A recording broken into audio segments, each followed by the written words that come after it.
Hi, everybody. Welcome to yes, I'm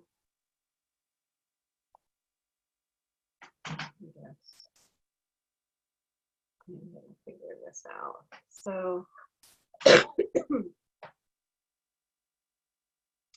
welcome to Art Appreciation. This class is dedicated to Eva Hesse and Lee Bontecou. Looks like I missed an E here. So I just want to let you know what's going on is that I left town and forgot my laptop. So I do not have all the information that I need to do this class, including the handout, which got left on the computer. So I can't email that to you this week, but I will email it to you Sunday. And I'm going to do the best that I can with what I have here so that I can do a lecture with you all now and send it in, and then you can watch the video on YouTube and learn about these two artists. So Eva Hesse was born in 1936 in Hamburg, and January 11th, 1936, and her family was fleeing Nazis and so they arrived in New York in 1939, and she became a US citizen in 1945. Her mother was ill with mental illness. She had bipolar disorder, and she committed suicide, and she had a lot of anxiety, and nonetheless, she persevered and started pursuing her art. Her story is so interesting, so just keep listening. She attended the Pratt Institute and the Cooper Union, and she won a scholarship to the Yale Norfolk Summer Music School. And she was accepted to the School of Art at Yale. So that's many people that we've talked to and looked at have gone to Yale. So she returned for her BFA at Yale, and then she worked as a textile designer.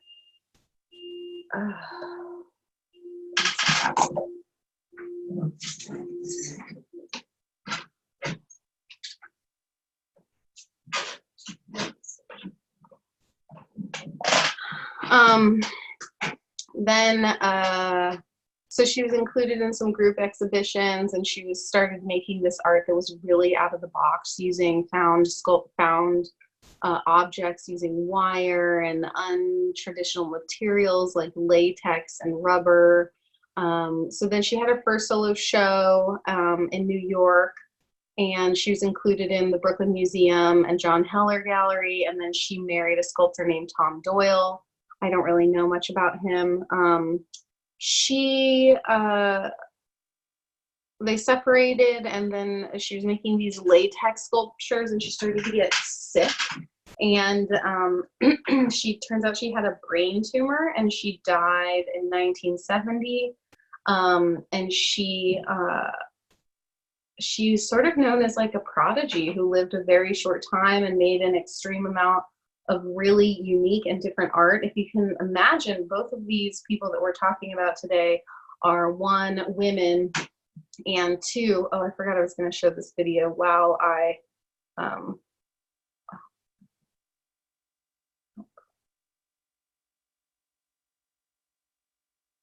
talk for a second. So I'm playing this video to show some of her artwork, and I don't know if you can hear me over the music. There was no way to mute the music in this video, but so this is showing some of Eva Hesse's artwork made out of latex and rope, and they're not sure if the latex and the rubber that she was using is what made her sick, but a very strange thing happened. After her mother died, her father remarried and married a woman named Eva, who then took on her father's name, so her name was also Eva Hesse. And both of them ended up getting brain tumors the exact same year in the exact same hospital with the exact same name. And both of them, I believe, passed away from it. Her story is like tragic. She came fleeing the Nazis, and she was born in sort of this chaos and then was moved into New York and started making this work, and she's so dedicated to the work. She said it's almost like using the materials that she needed is more important than her health in a way. And she kind of admits that it could be part of the problem of what caused the brain tumor, but we really don't know what caused the brain tumor. But this is a look into some of her, she did painting, she did sculpture. It was a little more than minimalist. A lot of these artists get boxed into minimalism, and they're not really minimalist artists. They're a little bit on a different page than minimalism, but it is very much about the use of the raw materials and making these things that are, if you consider women doing this in the 60s, how powerful and brave this was. That's what these two women are. They're extremely brave women. Okay, so you've had tonight, you're getting a good look at some of the artwork that I'm showing now. And then I'm gonna move through here very slowly so you can see some of the videos that I posted here. I posted a couple videos that you should definitely go ahead and click on whenever you get a chance. They're just an 8-minute video, and I think this one's, yeah, also 8 minutes. So 2 short videos, a couple of articles here, and then let's take a look at a little bit of the artwork. So again, she's using rubber, paper, she's using wire, rope, string. Sometimes she's drawing, sometimes she's painting. Here's some really great, I love this picture of her in her studio, and she's like blowing something up, blowing up one of those big old balloons that we used to play with when we were kids. And who knows what she's making over here. And she was just so intent on making her work. It wasn't really about anyone else or doing the right thing or making proper artwork. It was about this calling that she had to make this work that is so ahead of her time. If you consider that this work that she's making is just really mind-blowing. I have to admit, when I first looked at this work, I just didn't really get it, and it's taken me a lot of time to try to get it. But someone who I did really love and admire from a very young age is Bontecou. I actually did a paper on her in school, and there's a video that I'll read this to you, and then I'll give you, while I'm talking, I'll show you a video of some of her art as well. So Bontecou is an American sculptor. She has had 3 successful exhibitions: Leo Castelli, the Sao Paulo Biennial, and Kokorian Gallery in DC. She literally was becoming extremely famous and then decided to leave the art world in the 1970s because she got pregnant and wanted to raise her child. So a lot of her work, let's see, so there's a lot of empty, she did like these very important soot drawings, and then she did empty circular holes that became these big sculptural things they're dark and they're about destruction, but we also have to understand that this is a time of war and things are pretty dark during this time. And so she's making this really amazing sculpture. It started out as fish, and she was also using latex. I don't know if she's using latex, but more like plexiglass and plastic, things like that, to make her pieces. And so she's inspired by Giacometti, Joseph Cornwell, and even, it says, filmmaker Carol Dreyer's Joan of Arc, thinking about the Cold War and the iconography, and influenced by the Second World War. It says her mother worked in a submarine factory, machine factory, so she's probably seeing these big machine objects going around. Then she has these sort of hanging sculptures that look more like universes, and they're sort of based on stars and things moving in space, evoking messages of pleasure and neglect. And this is the video that I just want to expand while I talk about her art for a minute. And I hope it lets me do the volume as well. So this also should be a video of her work, just sort of going through lots of different pictures. She does pop in and talk every once in a while, so just know that. I can't figure out where the volume is on this, so if I turn down the volume completely, you might not be able to hear me. So I just want to express that. So we've got these sculptures going by. Some of them are more like animals. Some of them are much more abstract. They're much more cubed. Here's her working in her space with some of her large scale sculptures.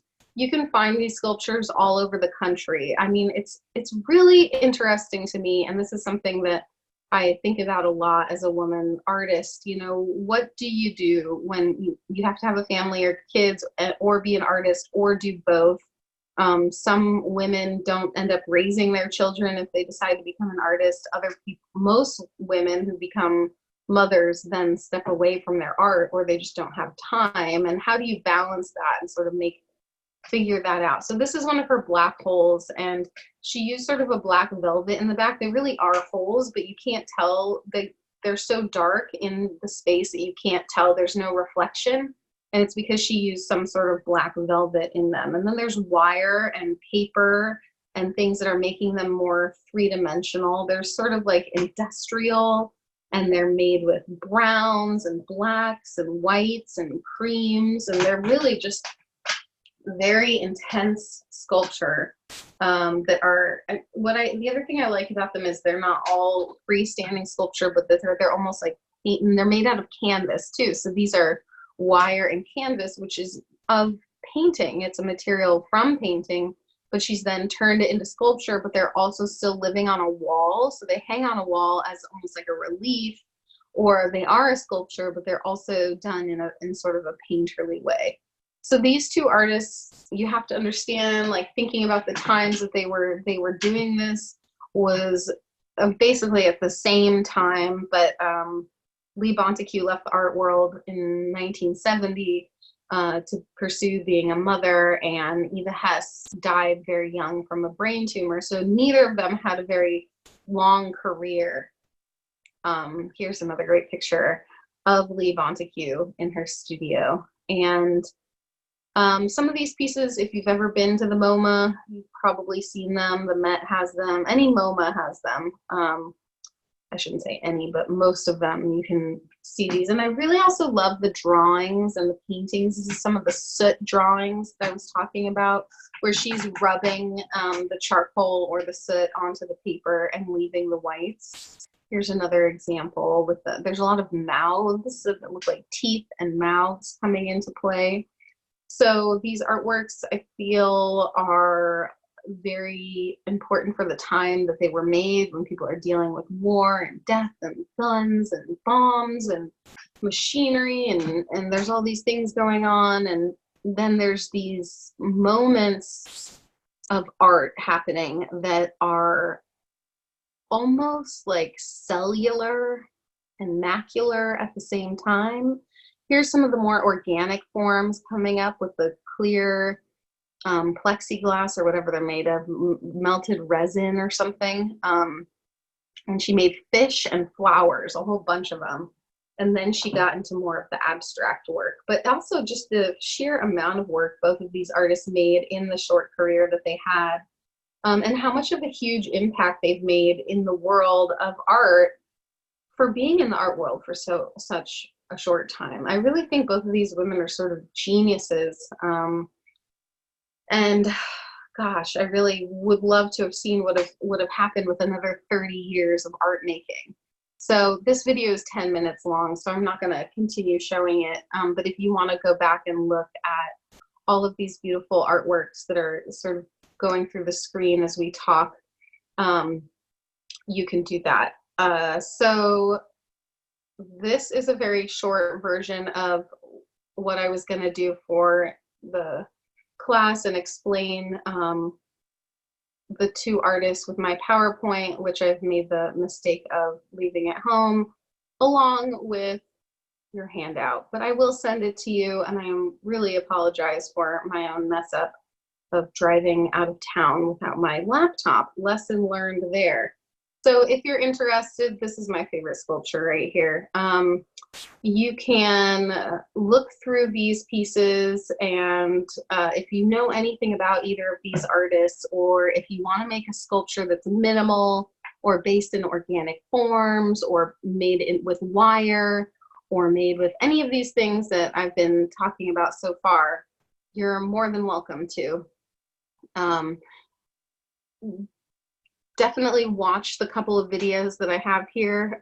They're each about 10 minutes long for each of these artists. So there's 10-minute videos of each of them. If you could watch at least one of them, you'll get a really good understanding, because their voices come in and they're being interviewed. And you can hear a lot more about these artists if you're interested in their work. And then what you need to do is click here on the comment section, just push the button. Don't hover over, just push the button, and here you can see the comments that people have left here. And do go ahead and put your name, because as you can see, it shows up as anonymous if you don't add your name in. So this is part of the class, is to either add a comment or add an image of artwork that you made that is similar to the artwork, or if you were inspired by it and you make your own piece, that's fine too. So this is my shorter version of today's class, and I will try to do a better lecture and record it and put it up on the YouTube channel after this. All right, thank you all. Bye.